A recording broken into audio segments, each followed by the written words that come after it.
Good morning, students. Welcome to EduCraft Academy, Crafting Young Minds. This is the continuation lecture for 10th standard ICSE students, and the subject is history, the modern Indian history. And we are dealing with chapter number 6 according to your textbook, and that is the formation of the Muslim League. This is me presented by Zaid sir. In the last classes, we have studied about the causes for the formation of the Muslim League, and we were dealing with the fifth point. We were about to deal with the fifth point, that is the new interpretation of the Indian history.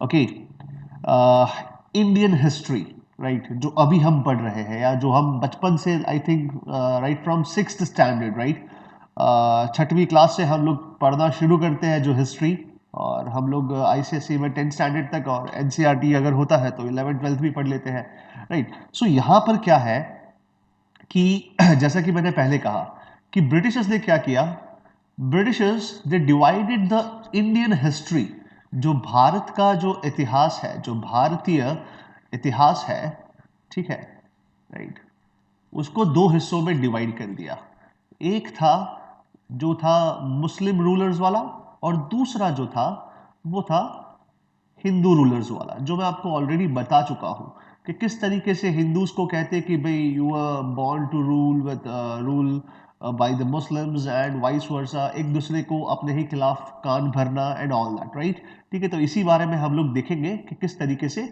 होता है तो देखते हैं लिखा है fifth point that is the new interpretation of the Indian history ठीक है right तो इंडियन हिस्ट्री को एक अलग तरीके से प्रेजेंट किया जाता है कैसे Indian history was presented by the British historians in such a way so as to arouse and foster communal feelings amongst the Indians ठीक है भाई इस तरीके से प्रेजेंट किया गया कि भाई हमारे बीच जो है वो रिलीजियस वे में या लेट अस से कम्युनल वे में हमारे बीच क्या आएगा एक कहेंगे कि दरार पड़ जाएगी एक तरीके से ठीक है इस तरीके से प्रेजेंट किया गया the British divided the Indian history into the Hindu and Muslim periods right ठीक है ओके तो जैसे मैंने कहा कि इन्होंने भारतीय इतिहास को क्या किया दो हिस्सों में डिवाइड कर दिया सबसे पहला हिंदू राजाओं का अलग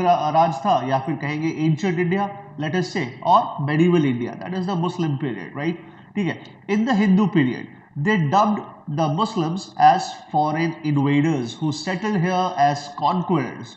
In the Muslim period, they identified the Muslims as rulers and the Hindus as subjugated people. Right?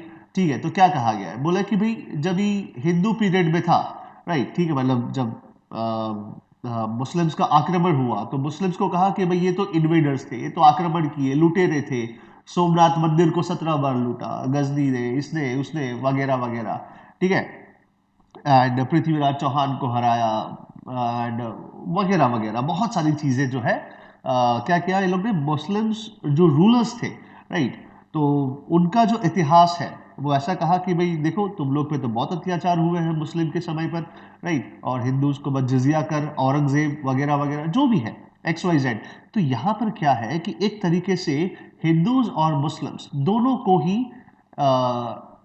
कहेंगे कि डिफरेंशिएट कर दिया गया यहाँ पर ठीक है right by exposing and playing aloud the atrocities committed by individual rulers the English historians tried to create hatred amongst the Hindus against the Muslims and the Muslims against the Hindus right ठीक है तो क्या करना है यहाँ पर individual ruler को पकड़ो उसकी जो नेगेटिव चीजें थी वो देखो अगर वो मुस्लिम है राइट ठीक है तो कहो देखो तुम्हारे साथ ऐसा किया इसने राइट अगर वो हिंदू है तो देखो इनको कहो कि भाई देखो तुम्हारे साथ ऐसा किया वगैरह वगैरह और इसके बीच में क्या होगा कि हमारे बीच में एक दीवार खड़ी हो जाएगी राइट क्यों क्योंकि देखो हम भारत का इतिहास पढ़ते हैं ठीक है तो हम देखते हैं कि कुछ गिने चुने हिंदू या मुस्लिम रूलर्स हैं ठीक है जो क्या करते हैं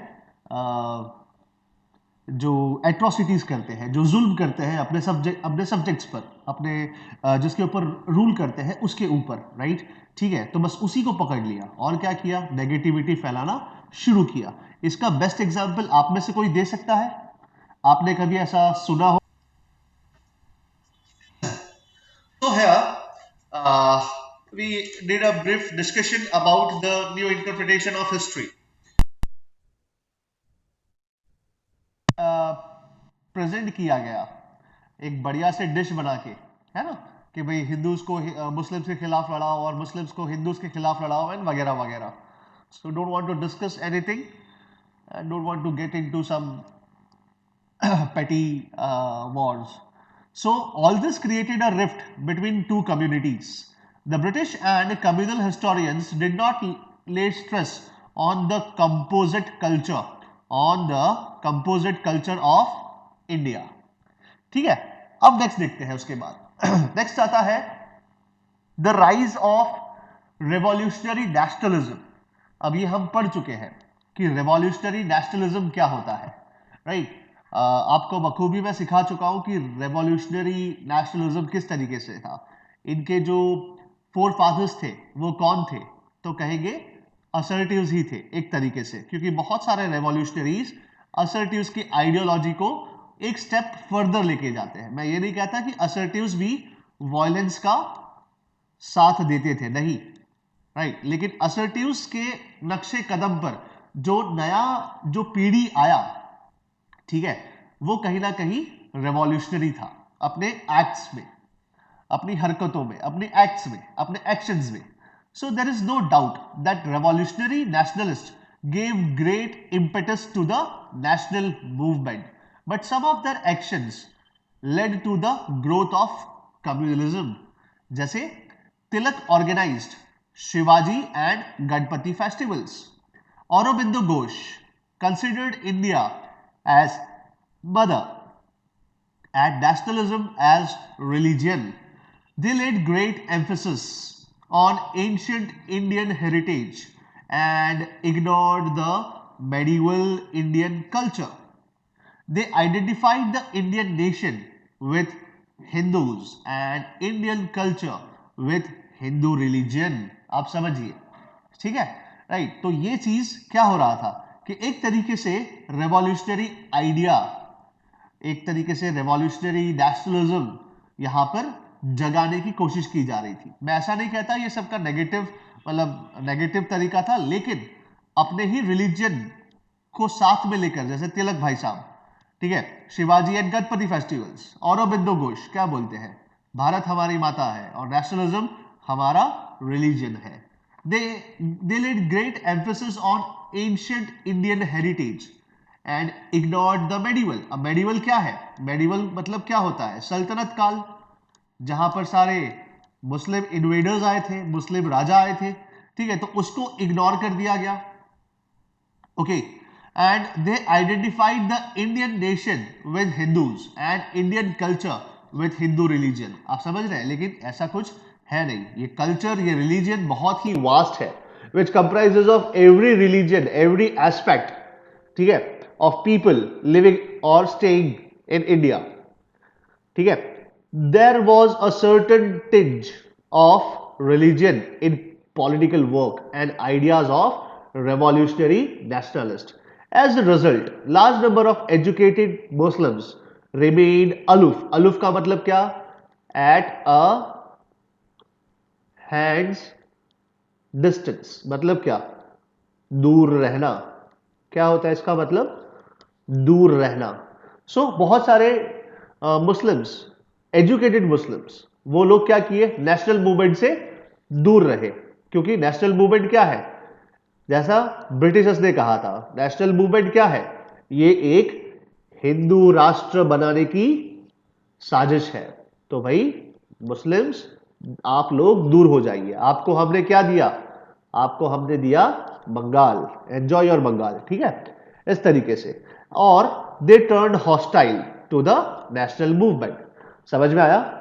आया समझ में ये दो पॉइंट्स? ओके, सो ये दो पॉइंट्स है जो बहुत इंपॉर्टेंट है.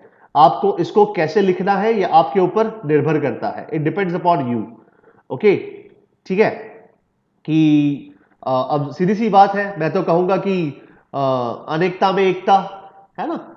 ये जो आपको पता होगा, यूनिवर्सिटी बोल दिया मैंने, यूनिटी इन डाइवर्सिटी, राइट, अनेकता में एकता, एक तरीके से। सो क्या है कि डाइवर्सिफाइड कंट्री है, हमें यूनाइटेड रहना चाहिए था, लेकिन जब गणपति और शिवाजी फेस्टिवल्स होगा, राइट, जब गणपति एंड शिवाजी फेस्टिवल्स होगा, तो क्या आप लोग मतलब कांग्रेस के असर्टिव्स, क्या इसमें मुस्लिम्स ऐड हो पाएंगे? नहीं हो पाएंगे, आप समझे। एंड वाइस वर्सा, अगर आप मुस्लिम त्योहारों को मनाते हैं तो आप हिंदूज को यहां पर ऐड नहीं कर सकते।